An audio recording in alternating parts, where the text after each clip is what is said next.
The Bible names Eden in Africa. The true location changes everything. You have been shown one map of the Bible your whole life, and Eden sits east of nowhere on it. But the book itself names a different country.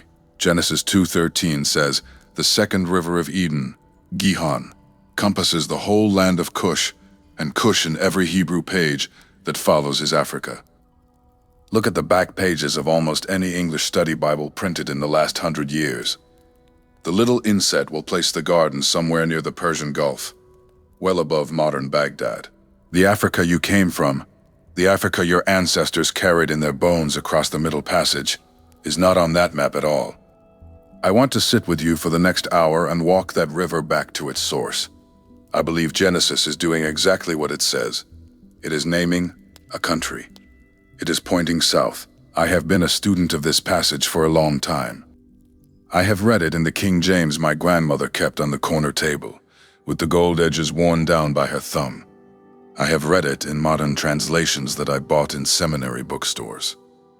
I have stood with maps spread out across a kitchen table, at 2 in the morning comparing names against rivers I could trace on a globe. And I have come to the same place every time. The geography in Genesis 2 will not stay in Iraq for me. It keeps pulling south, toward the Nile, toward the Rift Valley, toward the high country where the Blue Nile is born. One careful reading is all it takes. Today we are going to walk that river back to its source together. Josephus, the Jewish historian writing around the year 94 of the Common Era, called the Gihon, and he said plainly that it ran through Egypt. The GE's Bible, still chanted today in stone churches up in the Ethiopian highlands, keeps that same name. The earliest church historians knew the tradition. The earliest African Christians never let it go. Modern hydrologists, with carbon and isotope tools my grandmother could never have imagined, trace the Blue Nile back to a single highland lake. By the end of this hour, you will know where they say the river begins. You will see why Genesis says the same thing in older words. And you will know why your own story, the story of every soul under God, begins exactly where the book always said it did. Open the 2nd chapter of Genesis. Read it slowly. The text begins by telling you something the average Sunday morning sermon almost never lingers on. In Genesis 2:10, the writer says a river went out of Eden to water the garden, and from there it parted, and became into 4 heads. That word heads is the Hebrew word rashim. In context it means sources, distributaries, branch streams that fan out from a single starting point. 1 river leaves the garden. 4 rivers come out the other side. The text then names them in order: Pishon, Gihon, Hiddekel, Euphrates. 4 names, 4 destinations, 4 geographical claims that the writer of Genesis expects his audience to recognize. I have read this passage maybe 100 times. The first time I ever sat with Genesis 2:10, as an adult, I felt like I had walked past a road sign every day of my life without reading it. The first time I taught this in a Wednesday night class, somebody in the back row asked the obvious question. If the Bible names 4 rivers from one source, why do most maps in the back of our Bibles only show 2? Why do we have a clear picture of the Tigris and the Euphrates, but the Pishon and the Gihon are usually labeled with question marks, or left out entirely? Many of us in the Black church grew up with that question, and were told to leave it alone. I have come to believe the question deserves an answer. The 4-river structure of Genesis 2:10 is not a poetic flourish. It is a coordinate system. The writer is giving you 4 directional markers, pointing outward from one origin. If we lose 2 of those 4 markers, we lose half the map. I want you to feel the weight of that map for a moment. Picture the ancient reader holding the scroll. The Hebrew audience 3,000 years ago did not have aerial photography. They did not have GPS. They had names. The names were how they oriented themselves on the planet. When the writer of Genesis said the Pishon wraps Havilah, that meant something to them. When he said the Gihon compasses Cush, the audience could nod and know where that was. When he said the Hiddekel runs east of Assyria, every merchant who had carried barley up the Tigris understood the geography in the bones of his feet. The writer is not being mystical, he is being precise. He is placing Eden on the planet, in real dirt, between real rivers, using real country names that his audience would have heard their fathers say. Look at Genesis 2:14. The text says, "And the name of the third river is Hiddekel, that is it, which goeth toward the east of Assyria, and the fourth river is Euphrates." Hiddekel is the ancient Hebrew name for what we now call the Tigris. The word survives in cognate forms in Akkadian and Aramaic, where the same river was called Idiglat. Assyria, in Scripture, is the region of Upper Mesopotamia, modern northern Iraq, running into Syria and southeastern Turkey. So 2 of the 4 rivers, Hiddekel and Euphrates, are pinned for us in concrete dirt. They are real waterways. They still flow today. You can fly over them. You can taste their water. The Bible is starting with something the audience already knew. The Tigris-Euphrates basin, in Genesis 2:14, is the frame. It is the half of the map that anyone in the ancient Near East could verify by walking. But notice what Genesis 2:14 does and does not say. It only locates Hiddekel by direction, east of Assyria. It does not give us the headwaters. It does not tell us where Hiddekel starts. It only tells us where Hiddekel goes after it leaves Eden. The reader is being walked through a geography lesson, but the writer assumes you can hear the names and know the country. The Bible is not handing you a satellite photo.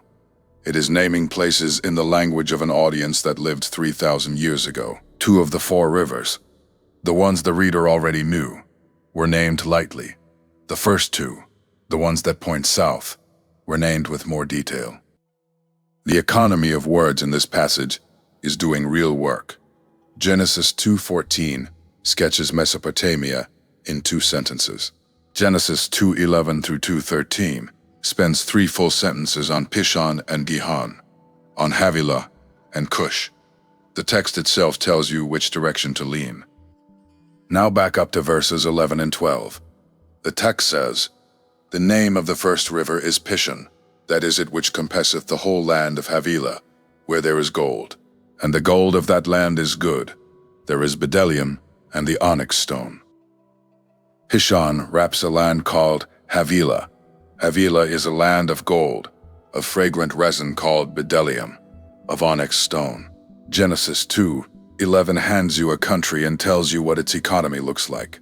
Then verse 13 names the second river, Gihon, and it says, "Gihon compasses the whole land of Cush." Cush is the Bible's name for the African country south of Egypt, the highland country we now call northern Sudan and Ethiopia. Most teachers say Cush is just a vague word for distant southern lands. I have come to believe it is more specific than that. The Bible uses Cush like the Bible uses Egypt. It is a place with a name and an address. Here is what stopped me when I first lined this up in seminary. If 2 of the 4 rivers, Pishon and Gihon, are tied to lands of gold and to Cush in Africa, then the standard Iraq map cannot hold the geography of Genesis 2:13. The Tigris and the Euphrates rise in the mountains of southeastern Turkey and flow down through Mesopotamia. They never compass the whole land of Cush. They never touch Africa. They never run anywhere near Sudan or Ethiopia. The geography in the text reaches farther south than any Iraqi map can stretch. I was wrong about this for years. I assumed Eden had to be where the European cartographers said it was. The text itself, read in its own words, will not stay in Iraq. The text walks you south. Let me take you to the oldest witness outside the Bible itself. His name was Yosef ben Mattityahu, born in Jerusalem around the year 37 of the Common Era, and the world remembers him as Flavius Josephus. He served in the Jewish war against Rome, surrendered, and ended his life in the imperial city writing down everything he knew about his own people for a Roman audience that suddenly cared. He finished his great work, called Antiquities of the Jews, around the year 1904 AD. He was writing roughly 6 decades after the crucifixion. When many of the people who had known the temple still walked the streets of Jerusalem and Alexandria, he had access to traditions and library scrolls that have not survived to our day. I have sat with what he writes in Book 1 for years now, and I keep coming back to one paragraph. In Antiquities of the Jews 1.1.3, Josephus walks the reader through the 4 rivers of Eden. He names the Pishon, the Tigris, the Euphrates, and then he writes this: the Gihon runs through Egypt. He spells the name of the Bible's second river as Gihon, with one of the older Greek transliterations of the Hebrew. And he says without hesitation that this is the river the Greeks called the Nile. Josephus does not hedge. He does not say maybe. He gives the location of Eden's second river, the same way you would give an address. Gihon equals Nile. The river runs through Egypt. The river compasses the land of Cush, just like Genesis 2:13 says. I believe the importance of this passage is hard to overstate. 6 decades after Christ, a Jewish historian writing in Greek for the most learned audience in the Roman Empire said the Bible's river was African. He expected no argument. Now, why does this matter for us tonight? Because Josephus did not invent the identification. He inherited it. He is preserving a Jewish tradition that goes back centuries before him. Hebrew scribes had been quietly mapping Eden's rivers to known geography for a long time, and the answer they kept landing on was the Nile. Josephus put his name on a stream of tradition that did not start with him. I sit with that, and I think of every grandmother in our churches who said the old people knew things the books had forgotten. Josephus is one of those old people. He is naming what his teachers taught him, and he is naming Africa. The second witness we need to walk past is a man who lived 2 centuries later and who served as bishop of Caesarea in Palestine. His name is Eusebius, born around 260 of the Common Era, and he is the one who compiled the first surviving Christian history of the church. But in addition to that history, Eusebius wrote a smaller book called the Onomasticon. The Onomasticon is, in simple terms, a Bible atlas. It is an alphabetical list of every place name in Scripture, with notes on where Eusebius believed each location stood in his own day. The Onomasticon survives. Scholars still use it as a reference. And when Eusebius reaches the entries for the rivers of Eden, he carries the same tradition Josephus carried. Eusebius writes that the Gihon is identified with the great river the Egyptians call the Nile. He cites the Septuagint, the Greek translation of the Hebrew Bible, that Alexandrian Jews completed in the 2nd and 3rd centuries before Christ. That Septuagint, by the way, also uses Gihon. Eusebius is not pulling the identification out of his own imagination. He is recording what was already standard pre-Christian Hebrew tradition, the same tradition you can trace through Philo of Alexandria, through Josephus, through the Targums, and into the early Greek and Latin fathers. Eusebius writes it down because he assumes any educated reader of his time will know it. The Nile is the Gihon. That was the consensus before Christianity ever became a state religion. That was the consensus the African church carried with it as the gospel moved up the Nile Valley into the highlands of Ethiopia. The book the bishop opens in 4th century Palestine says the same thing I just told you. The river the Bible calls Gihon is the Nile. Let me take you up into the Ethiopian highlands now, because the geography itself confirms what the texts were saying. When I first read the technical hydrology papers on Nile sources, I thought it was going to be dry reading. It was not. It was one of the most moving studies I have ever sat with. The Blue Nile carries about 85% of the total volume of water that reaches Egypt every year. The remaining 15% comes mainly from the White Nile and the Atbara. So when ancient writers spoke about the Nile, what they were really talking about, in terms of volume, was the Blue Nile. And the Blue Nile rises in one place. It pours out of a single lake, high in the Ethiopian highlands. That lake is called Lake Tana. Lake Tana sits at roughly 6,000 feet above sea level, in the modern Amhara region of Ethiopia. It is the largest body of fresh water in the country. The Blue Nile flows out of its southern end, through a narrow valley. drops down into a deep gorge that has been called the Grand Canyon of Africa, and begins the long journey north. I have looked at the satellite photographs. I have read the geologists. The first time I saw a clear graphic of the river leaving that lake, I had to set my coffee down. There is no other source. Modern carbon tracing studies, the kind hydrologists run on river sediments and oxygen isotopes, have confirmed it over and over. The water in the lower Nile, the water that floods the fields of Egypt every summer, started its life on a high plateau in Africa. Many of us were taught the Nile begins in Khartoum, where the two rivers meet. That is a confluence, not a source. The source of the great river of the African continent is a lake in Ethiopia. Now hold that next to Genesis 2:13. The Bible says the Gihon encompasses the whole land of Cush. Cush, as we have already seen, is the Bible's word for the region that includes Sudan and the Ethiopian highlands. Lake Tana sits inside that region. The water that fills the Gihon, by every test we can run, starts there. I have come to believe this is not a coincidence. I believe the writer of Genesis knew exactly which river he was naming. He was naming a river whose origin point sits in the precise country he had already told you to look in. Now, to the Hebrew. Genesis 2:13 uses the verb sabab, which the King James translators rendered as compasseth. Sabab in biblical Hebrew means to go around, to encircle, to make a circuit. It is the same verb the prophets use when Joshua's army marches around Jericho. It is the same verb the psalmist uses when he says, "The wicked walk around on every side." The verb suggests a path that bends. Look at the actual shape of the Nile on a map. The Blue Nile leaves Lake Tana, drops south, then swings west, then arches up and north through Sudan, makes a great loop, and then continues toward Egypt. That arc, that long curve, is one of the most distinctive bends of any river on the planet. The Bible's verb fits the river's shape. Most teachers say the Hebrew sabab in Genesis is just a generic word for going through a land. I have come to believe the verb is telling us something specific about the river's body. The Hiddekel, the Tigris, runs in a relatively straight line down from the Turkish mountains.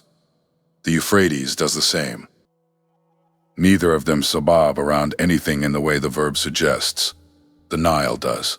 The Nile bends through Cushite country in a long, slow compass that any pilgrim walking the riverbank would recognize. When the Hebrew text picks sabab to describe Gihon, and when ancient geographers picked the Nile as the only Gihon candidate, I think the verb and the riverbed are telling us the same story. The shape of the language matches the shape of the water. There is more to say about how the early African church preserved this geography in its own language. The Ge'ez tradition, the Aksumite kingdom, the oral memory of the Ethiopian highlands. We are going to walk into all of that next. But before we leave the river, I want you to sit with this one fact. The book that you carry in your hand says the second river of Eden encompasses Cush. The river that does that in the real world, in measurable geography, with isotope-tested water, is the Blue Nile flowing out of Lake Tana. The Bible's geography and the planet's geography agree. If the Bible's river leads us to Africa, the Bible's family tree confirms it. I want to walk you through Genesis chapter 10, the chapter scholars call the Table of Nations, because this is where the Hebrew text settles forever the question of where Cush actually lived. Open to Genesis 10-6. The text says, "And the sons of Ham were Cush, and Mizraim, and Phut, and Canaan." 4 names, 4 sons of Ham. Mizraim, every Bible scholar agrees, is the ancient Hebrew word for Egypt. The name even shows up that way in modern Arabic, where Egypt is still called Misr. Phut is consistently identified with the territory of modern Libya. Canaan is the land we now call Palestine and Lebanon. So 3 of Ham's 4 sons settle in North Africa, or the southern Mediterranean. Where then does Cush settle? The map answers itself. Cush settles south of Egypt. Cush is the line of Ham that walks deeper into the African continent. Between you and me, I think the genius of Genesis 10 is how plain it is. The chapter does not ask you to do detective work. It hands you a family register. Ham fathers Cush. Cush settles in the country we now call Sudan, the Upper Nile Valley, stretching down into the Ethiopian highlands. The Book of Jasher and the Book of Jubilees, both ancient Jewish texts read by the Ethiopian Orthodox tradition, give the same geography. Cush goes south. He builds along the river. His sons, Seba and Havilah, and Sabta and Rama and Sabteka, become the kingdoms of the African Nile. Many of us read this register in the King James and the names blur past. The Hebrew audience would have read it like an atlas. This is why Genesis 2:13 is not vague when it says the Gihon compasses the whole land of Cush. Cush is a region with a known address in the rest of the same Bible. Cush is the country south of Egypt. Cush is where the Blue Nile rises. Cush is the territory the African church inherited from the 1st century onward. I have come to believe the writer of Genesis is doing what all great storytellers do. He is laying down a geography in chapter 2 that he is going to keep using for the rest of the book. The River of Eden flows through the land of Ham's son. The continents the Bible names match the continents we still walk on. Now follow Cush forward in the Hebrew Bible, and the geography only gets sharper. Turn to Isaiah 18:1. The prophet writes, "Woe to the land shadowing with wings, which is beyond the rivers of Cush." The Hebrew phrase is Me'ever lenahare Cush, beyond the rivers of Cush. Isaiah is speaking to a kingdom that sits past the cataracts of the Upper Nile, deep in African territory. The phrase beyond the rivers of Cush would mean nothing to anyone living in Mesopotamia. It would mean exactly something to anyone who could trace the Nile south from Egypt and watch it bend and braid into multiple channels above the third cataract. Isaiah is giving you coordinates. He is locating Cush as a country accessible by following rivers further south. Then turn to Ezekiel 29:10. The Lord through the prophet announces judgment against Pharaoh and Egypt, and the geography he uses is precise. He says, "I will make the land of Egypt utterly waste and desolate from the Tower of Syene even unto the border of Cush." The Tower of Syene is the modern Egyptian city of Aswan, at the first cataract of the Nile. The border of Cush, just south of there, is where ancient Nubia began. Ezekiel is telling you in plain language that Cush begins where Egypt ends, just below Aswan. That is one of the most exact geographical statements anywhere in the prophets. It pins Cush into the actual dirt and water of the African continent. The Bible names a country. The Bible gives that country a northern border. The Bible then ties the second river of Eden to that same country. Many of us were taught that Cush was a generic biblical word for any distant southern land. That reading falls apart in front of Isaiah 18:1 and Ezekiel 29:10. The prophets are not being poetic about southern lands in general. They are speaking about a real region, ruled by real kings, accessible by real rivers, sitting on the actual map of the world. I believe when Genesis 2:13 says Gihon compasses the whole land of Cush, the verse is using the same word the prophets later use, with the same meaning. Cush in chapter 2 of the first book is the same Cush in chapter 18 of Isaiah, and the same Cush in chapter 29 of Ezekiel. One country, one river system, one African geography. The whole Hebrew Bible agrees with itself. Now let me show you what archaeology has actually pulled out of the African ground under the name of Cush, because the picture is bigger than most American Christians have ever been told. The first city we need to name is Kerma. Kerma sat on the east bank of the Nile, just south of the third cataract, in modern northern Sudan. By 2500 BC, Kerma was already a kingdom. By 1750 BC, Kerma had grown into one of the largest cities in Africa, with a great mud brick palace called the Western Defufa, royal tombs containing the skeletons of hundreds of attendants, and a fired pottery tradition that rivals anything coming out of Egypt at the same period. I first read the archaeological reports on Kerma in seminary, and I remember sitting in the library carrel, feeling embarrassed at how little of this any preacher had ever mentioned in my hearing. Kerma is older than the Roman Empire by 1,000 years, and it is the first major archaeological face of biblical Kush. I remember running my fingers over the black and white photos of the ancient brick wall, feeling like a lump formed in my throat. It was a profound grief for a glorious history that belonged to me, yet had been kept hidden in a dusty academic shelf while I was growing up. After Kerma comes Napata. Napata rises around 1000 BC, further south on the Nile near the Fourth Cataract, at the foot of a sacred mountain called Jebel Barkal. Napata is the city that produced the 25th dynasty of Egypt, the so-called Black Pharaohs, who ruled all the way to the Mediterranean, from about 744 to 656 BC. King Piye, King Shabaka, King Taharka, these are names recorded in Egyptian inscriptions, in Assyrian annals, and yes, in the Bible itself, 2 Kings 19-9, and Isaiah 37-9, mention Tirhakah, king of Cush, and that Tirhakah is the same Taharka whose stone sphinxes you can still go and see in the museum in Khartoum. The Bible is naming an African king whose statues survive. Many of us never made the connection. The connection is archaeological. After Napata comes Meroe. Meroe sits even further south on the Nile, in the desert north of the modern Sudanese capital. Meroe ruled from roughly 270 BC into the 4th century AD. Meroe is the city whose pyramid field, more than 200 steep narrow pyramids, still rises out of the sand today. There are more pyramids in Sudan than in Egypt, and the pyramids of Meroe are them.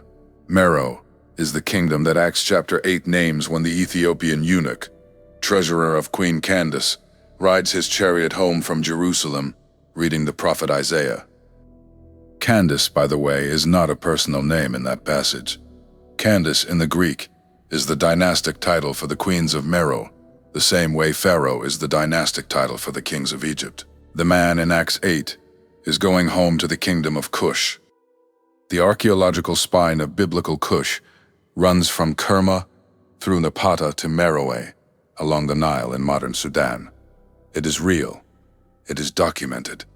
It is excavated. It is on the map. So we have Bibles saying Cush is south of Egypt, along the river. We have prophets saying Cush is beyond the cataracts. We have archaeology unearthing 3 great African kingdoms named in the texts. Then we open most English Bibles, and the word Cush has been quietly translated as Ethiopia. The 1611 King James Version translators, working under King James I in London, rendered Cush as Ethiopia in nearly every passage. The Geneva Bible before them did the same. The Septuagint, the older Greek translation, had used Ethiopia, the Greek word for the burnt-faced peoples, and the King James inherited that habit. Most teachers say this is just a translation convenience. I have come to believe the substitution had consequences. When you translate Cush as Ethiopia in every passage, 3 things happen to the average English reader. First, the geography softens. The reader stops picturing a specific Sudanese country with its own pyramids and its own kings, and starts picturing a vague southern realm that could be almost anywhere. Second, the family tree connection from Genesis 10-6 fades. The reader does not always realize that the Ethiopia of the New Testament and the Cush of Genesis are exactly the same word. Third, the link between Genesis 2:13 and the African continent becomes invisible. The reader sees Eden as one country and Ethiopia as another, when the Hebrew text wrote them as one. I sit with this, and I think of how much of African Christian heritage was edited out of English Bibles by an honest but imprecise word choice. In 1611, the translators were not lying. They were working with the tools they had. But the cost over 4 centuries has been steep. We lost the address of Eden. We just got it back. Sometimes I look at the worn pages of my grandmother's Bible and my heart aches a little, knowing she was reading the story of her own homeland but was blinded by the ink of the 17th century European catastrophicer. Now I want to take you to a language that quietly kept the name of Eden's second river for almost 2,000 years. The language is called Ge'ez, sometimes spelled with an apostrophe, sometimes without. Ge'ez is the ancient liturgical language of the Ethiopian highlands, the language in which the Ethiopian Orthodox Tewahedo Church has preserved its Bible since at least the 4th century. The Ge'ez Bible is not a translation of the Latin Vulgate. It is not a translation of the King James. It is a direct translation made from the Greek Septuagint, and in some books, possibly directly from much older Hebrew or Aramaic exemplars that scholars are still trying to reconstruct. The Ethiopian canon is larger than the Protestant canon. It includes books like Enoch, Jubilees, The Shepherd of Hermas, books that the European Church mostly let go of by the medieval period. The Ge'ez Bible is the longest continuously read Christian Bible on the African continent. When the Ge'ez scribes copied Genesis chapter 2, they did not write Gihon the way English Bibles write it. They wrote Gihon, the same name Josephus used in his Greek, the same name the Septuagint preserved in Alexandria. The Ge'ez word for the second river of Eden is Gihon, and that word sits inside the same Semitic root family as the older Egyptian and Sudanese names for the Nile. I believe this is one of the quietest and most powerful pieces of evidence we have. While Europe was redrawing maps and moving Eden east, the African Church was still reading the Bible with the original African river name in the original African language, in the same stone churches that had been standing since before Charlemagne was born. I have sat with this fact for years now, and it still gives me goosebumps. The name was preserved in Africa because it had always been the name in Africa. This is not obscure scholarship. You can walk into a Ge'ez liturgy in Addis Ababa or Lalibela today and hear it. The deacons chant the morning office.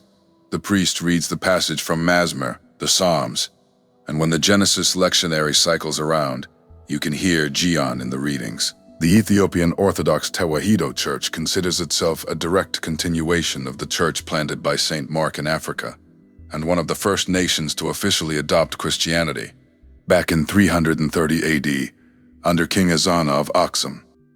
Many of us American Christians have heard of St. Patrick in Ireland or St. Augustine in North Africa, but we have not heard much about the Ethiopian Church. That church has held the name of Eden's River in its mouth for 16 centuries. They never moved it. They never needed to. There is another piece of tradition the Ethiopian Orthodox highlands have carried, and I want to handle it carefully, because the Standard Academy will tell you it is not historical. The tradition is recorded in monastic texts, read at Debre Sina, the holy mountain north of Addis Ababa. Debre Sina, which simply means Mount Sinai in Ge'ez, is one of several Ethiopian holy sites that local tradition associates with the burial places of the patriarchs. According to oral tradition preserved by the monks of Debre Sina, the body of Adam was buried in a cave in the Ethiopian highlands. The tradition is not in the canonical Bible. It does not have archaeological proof. It is a local memory, passed from one Ethiopian Orthodox abbot to the next for at least 1,000 years, possibly much longer. I want to be careful with how I present this. The tradition about Adam's grave at Debre Sina is not something I would build a doctrine on. It is something I would sit with as a fragment of memory from a Christian people who lived in geographical proximity to the country Genesis 2:13 names. When I first read about it, I was in a coffee shop in Atlanta on a winter afternoon. I had a cup of black coffee and a borrowed library copy of a book on Ethiopian Christianity, and I came across the Debre Sina tradition in a footnote. I closed the book and sat for a long time. The Ethiopian Orthodox tradition has been holding stories the Academy ignored. I do not need them to be infallible. I need them to be heard. The Ethiopian Church has been telling the world for centuries that the first man's bones lie in their highlands. Maybe they were right. Maybe they were preserving a memory that everyone else forgot. At minimum, the tradition tells you what one ancient Christian people, living next to the headwaters of the Gihon, believed about their own land. The same oral tradition that placed Adam's grave at Debre Sina also placed the original Garden of Eden in the highlands near Lake Tana. The kingdom that preserved this oral tradition was called Axum, and Axum sat in the same Ethiopian highlands where the Blue Nile rises. Axum reached its political peak between the 1st and the 7th centuries AD. It was the kingdom that minted its own gold coins, that traded with Rome and Persia and India, and that gave us the great stone obelisks still standing in the modern town of Axum, Ethiopia. The Axumite kingdom adopted Christianity around 330 AD, and from that point forward, Axumite monks began to record, in Gs, what their elders had always taught about the holy geography of the land. Among those traditions, preserved in monastic manuscripts now held in the libraries of Lake Tana's island monasteries, is the claim that the original Garden of Genesis lay somewhere in the highlands above the lake. The oral tradition does not give street addresses. It does not have surviving maps from before the Iron Age. What it does have is a steady, multi-century claim from one of the oldest continuous Christian communities on Earth, located right next to the only viable Gihon source identified by both Josephus and modern hydrology.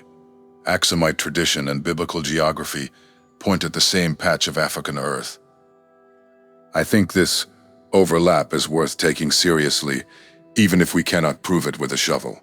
Many of us have heard about the Western academic search for Eden in the Persian Gulf. We have heard almost nothing about the African oral tradition that never lost the location to begin with. So how did the Western world end up with Eden in Iraq instead of Africa? I want to walk you through what happened in the 17th century, because the move was deliberate, and the consequences were enormous. Most teachers say the relocation of Eden from Africa to Mesopotamia was a natural product of new biblical scholarship. I was wrong about this for a long time. I assumed the 17th century cartographers were just being more careful than the early African church. The deeper I read, the more I came to a different conclusion. In 1675, a Jesuit scholar in Rome named Athanasius Kircher published a sweeping work called Arca Noae, the Ark of Noah. Kircher was one of the most influential European intellectuals of the 17th century. His books on Egypt, on China, on universal language, were read by the kings of Europe. Inside Arca Noae, Kircher included a map of the post-flood world, and on that map he drew the Garden of Eden in southern Mesopotamia, between the Tigris and the Euphrates, at the head of the Persian Gulf.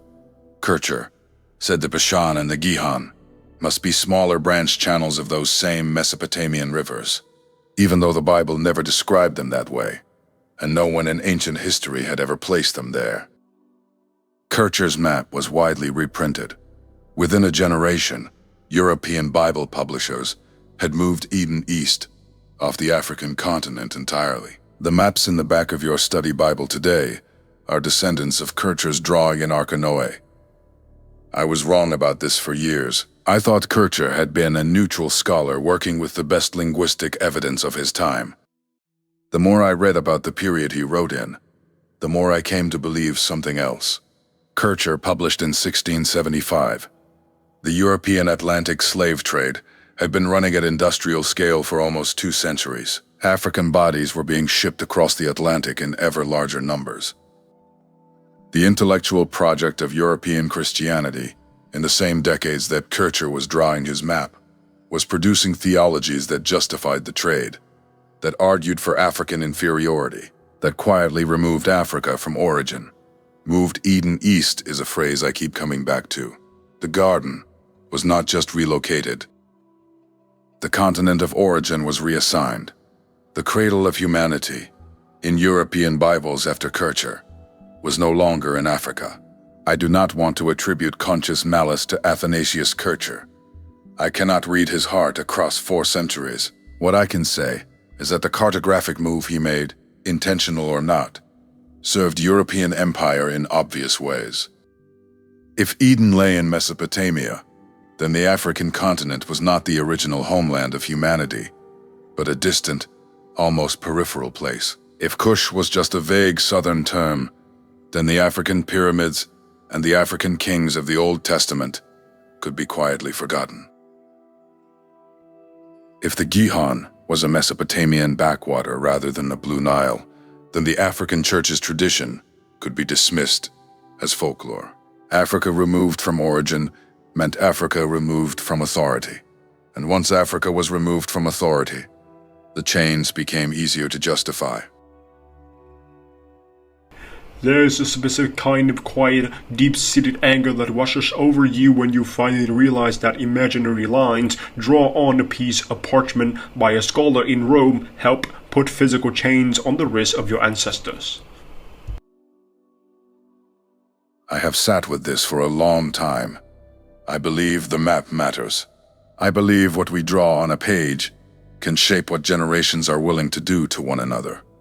The European map of Eden, in the centuries after Kircher, helped make Africa easier to plunder. The African map of Eden, kept alive in the Giez liturgy and in the Highland monasteries, never agreed. Now we leave the texts and the maps and walk onto African ground. We are going to look at what the dirt itself has been holding for the last 100 years, because the archaeology of human origin has come to the same place the Bible's geography has been pointing all along. The first site we need to name is Olduvai Gorge. Olduvai is a long ravine cut into the floor of the Great Rift Valley in northern Tanzania. The British paleoanthropologist Louis Leakey began excavating there in 1931, and the work has never really stopped. Olduvai is the site that first revealed the deepest stratigraphic layers of human ancestry, with hominin fossils dating back almost 2 million years, stone tools, butchered animal bones, footprints, fossil skulls. Olduvai is the first great open chapter of the human origin story, and it is in Africa. I remember reading the Leakey reports when I was an undergraduate, and I remember being annoyed that no preacher I had grown up with had ever connected the archaeology of human origin to the geography of Genesis 2. The two stories were kept on separate shelves, almost on purpose. The science department had its origin story. The church had its origin story. Nobody ever asked whether the two stories might be pointing at the same continent. The answer, for me, came slowly. The dirt under Olduvai Gorge sits in the same Rift Valley system that runs north through Ethiopia. The river that drains the Ethiopian highlands is the Gihon of Genesis 2:13. The geological cradle of humanity and the biblical homeland of humanity are the same patch of land on the same continent. I had been carrying two stories. The dirt was carrying one. Move north from Olduvai about 1,000 miles, and you reach a small Ethiopian village called Hadar. In 1974, an American paleoanthropologist named Donald Johanson and his team were surveying the eroded slopes near Hadar in the Afar region of Ethiopia. On the morning of November 24th, 1974, Johanson and his graduate student Tom Gray noticed a bone fragment in the dust. By the end of the dig season, they had recovered about 40% of the skeleton of a small hominin who lived 3.2 million years ago. They named her Lucy, after the Beatles song that was playing in their camp that night. Lucy is the most famous early hominin fossil ever found. She is housed today in the National Museum of Ethiopia in Addis Ababa. She was found in the same African highlands where the Blue Nile rises. The book of Genesis names that region as the land of Cush. The dirt of Hadar handed back the oldest preserved skeleton of an upright walking female ancestor. Many of us were taught about Lucy in school without ever being told where she came from. She came from the country the Bible names. The next layer of evidence pushes us out of bones and into molecules.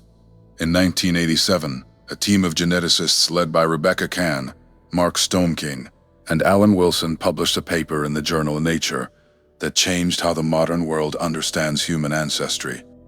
They had taken mitochondrial DNA samples from 147 women, representing populations around the globe. Mitochondrial DNA is passed only from mothers to children, so by tracing back the variations, you can reconstruct the maternal family tree of the entire human species.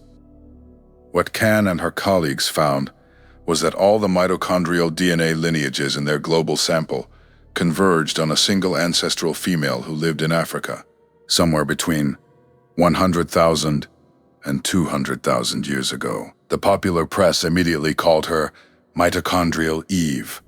The scientific community still calls her that, even though she was not literally the only woman alive in her time.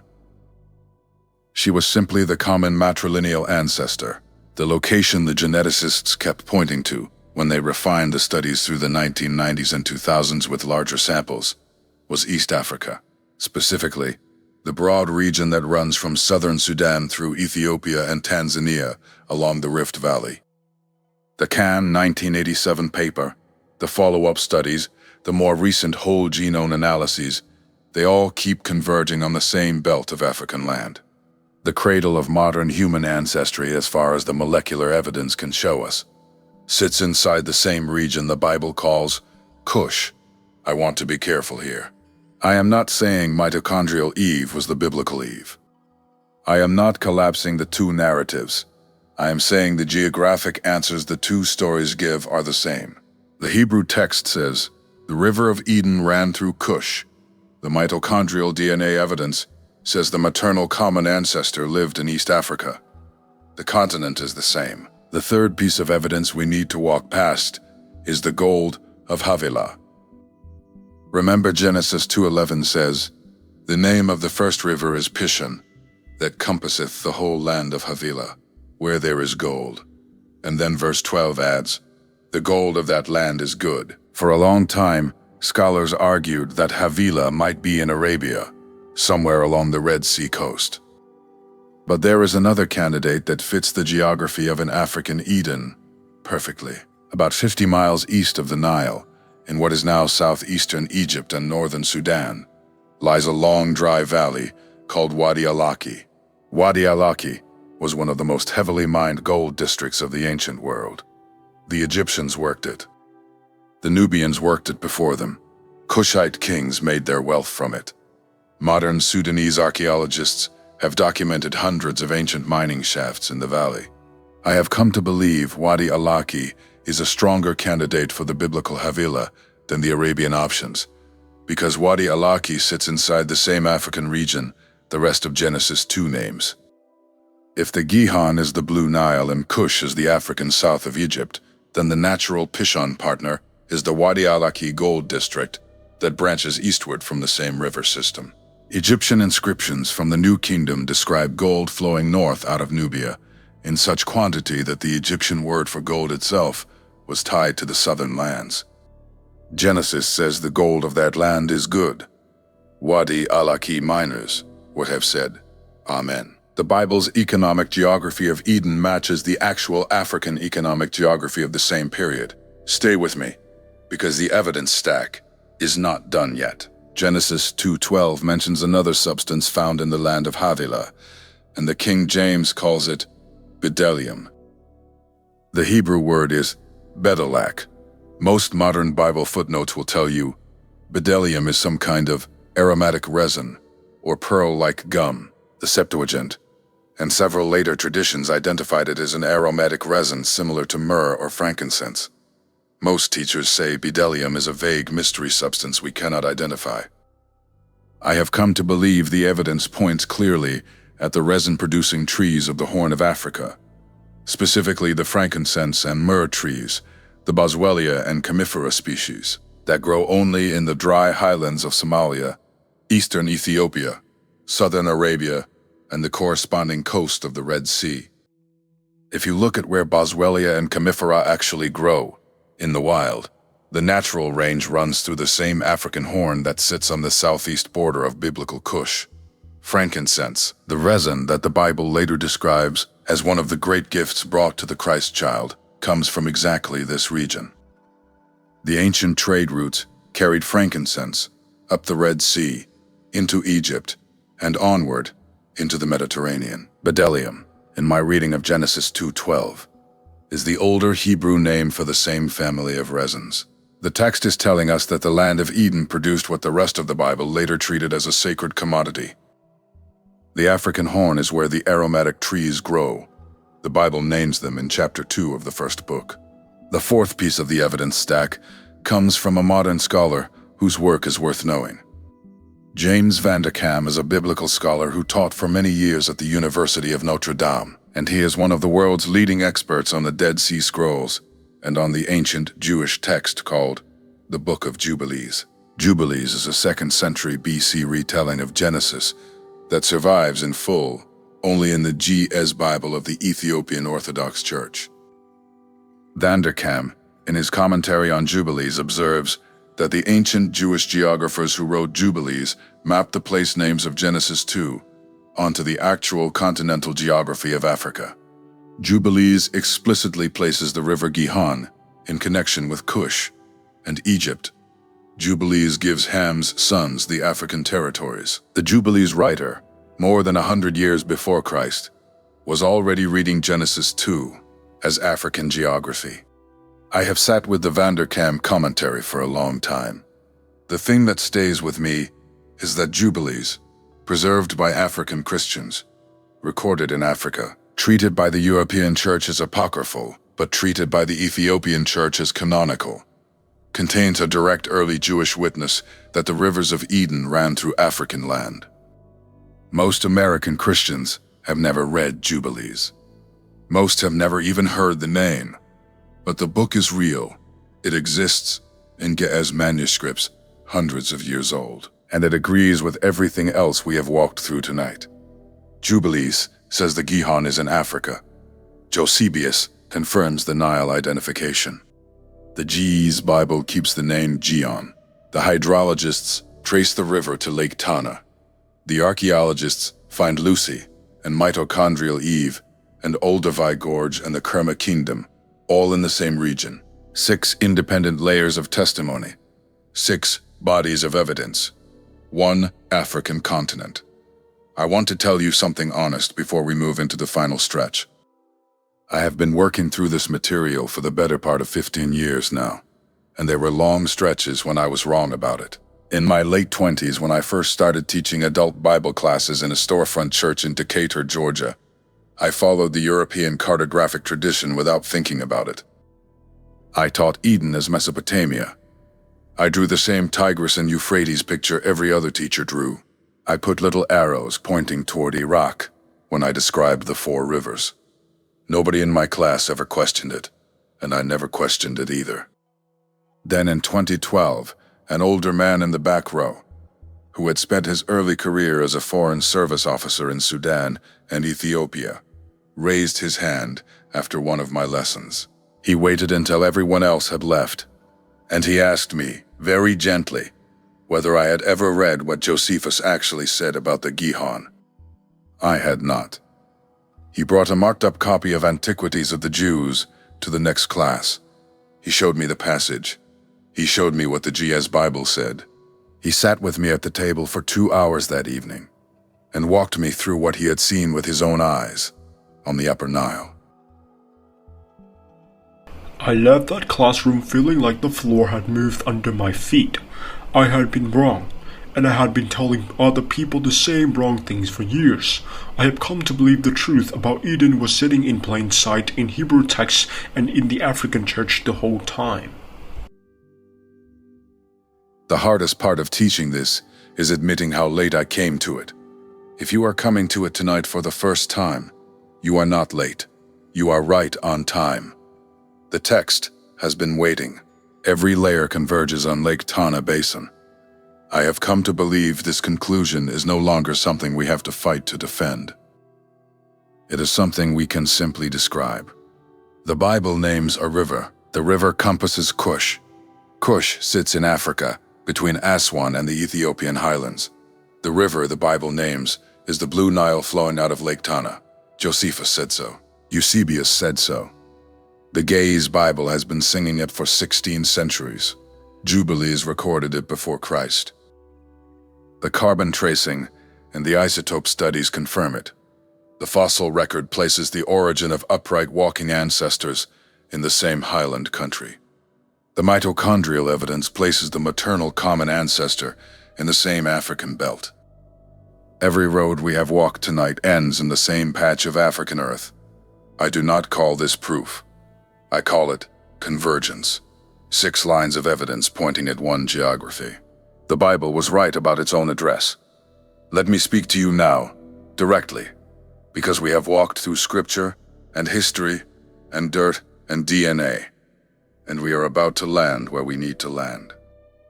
When you return the name to the river, when you let the Gihon be the Nile again, you do not just correct a cartographic mistake. You return a story to a continent. You return a continent to its people. You return your own ancestors to the beginning of the human family. The Bible's first geography is African geography. The cradle of the species, by every test we can run, is African ground.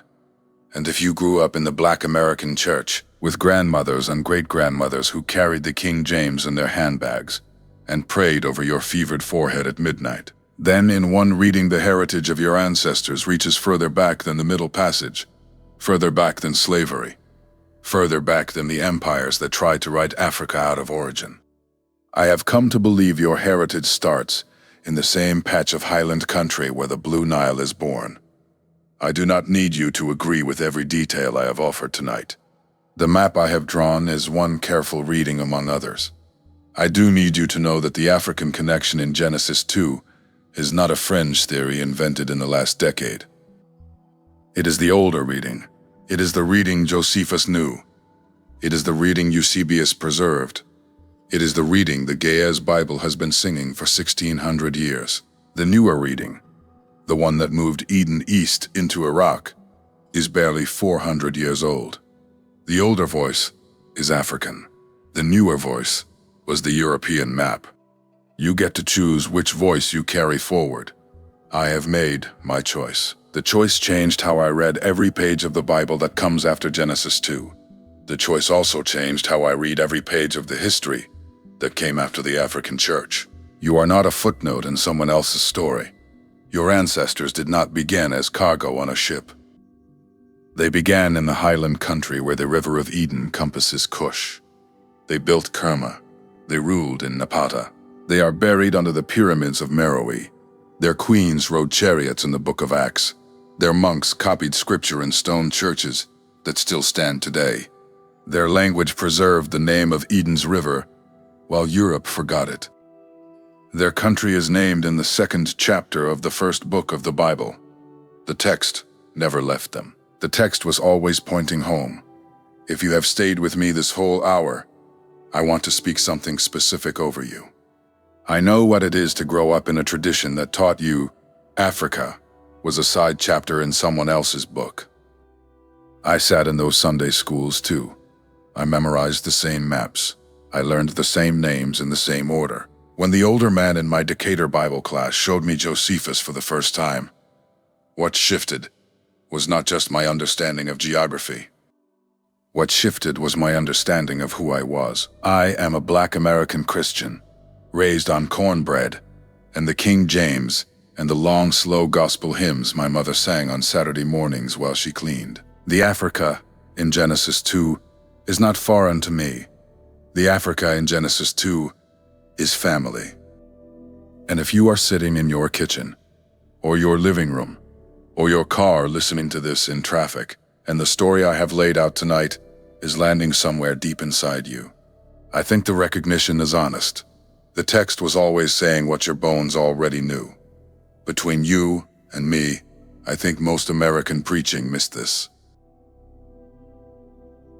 I often wish my grandmother was still sitting at the corner of the table today so I could spread this news map over her lap, point to the Blue Nile and tell her, "Look, Grandma, we were here all along. You were right."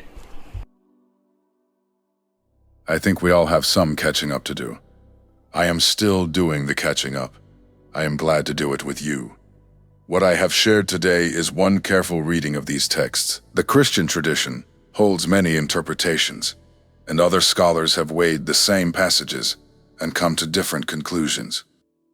Some of my dearest seminary teachers still place Eden in Mesopotamia, and I love them for the work they do. I encourage you to study the primary sources for yourself. Read Josephus in Antiquities of the Jews, Book 1, Chapter 1, Section 3. Read the Eusebius Onomasticon entries on the Nile. Pick up a scholarly translation of the Book of Jubilees. Sit with the Giez liturgical calendar, if you can find it in a good library. The case I have laid out tonight stands or falls on those sources. They are open to anyone willing to read them. If this conversation has opened something in you, I would love to hear from you in the comments. Drop one word for me: witness. Just type witness, and let me know you walked the river back with us tonight. If you know somebody else who would want to hear this, please share this video with them. The story is not mine. The story belongs to anybody who can still read a map. And if you have not yet subscribed, do that too. There are more hours of African history hidden in the back pages of the Bible, and we are going to keep walking them together. Comment, witness, share with one person. Subscribe so the journey can keep going. Let me close with prayer. Father, we thank you for the geography of your word. We thank you for the river that compasses Cush. We thank you for the African church that kept the name Gihon when others forgot it. We thank you for every grandmother and every elder who held the truth in her hands when nobody else would listen. Bless every soul that walked with us tonight, of every nation and every tongue and every continent under your sky. Bless those who hear this and recognize the country of their fathers. Bless those who hear this and need time to sit with it. Bless the scholars still doing the work. Bless the African church still chanting the morning office. We give you our minds, we give you our maps, we give you our memories, and we ask that you would lead us into the truth your text has always carried. In the name of the Son who was born in Bethlehem and worshipped by the wise men from the East, who later sent his disciples down into Africa to plant churches that still stand, we pray. Amen. Walk remembered. Walk forward. The content provided on Dark History is for educational, historical, and informational purposes only. The views expressed in this video represent specific analytical readings of historical texts and geographical data, and should not be taken as absolute, theological, or scientific doctrine.